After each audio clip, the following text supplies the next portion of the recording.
يبين لكم ويهديكم سنن الذين من قبلكم ويتوب عليكم والله عليم حكيم. والله يريد أن يتوب عليكم ويريد الذين يتبعون الشهوات أن تميلوا ميلا عظيما.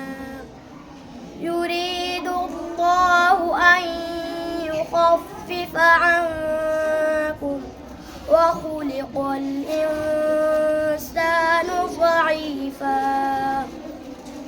يا أيها الذين آمنوا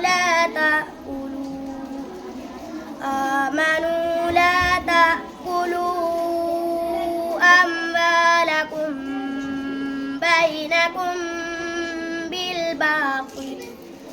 بالباطل إلا أن تكون تجارة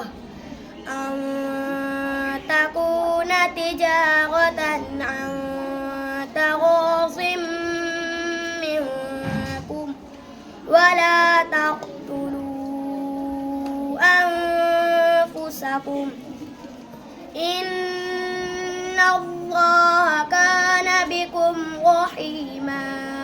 صدق الله العظيم.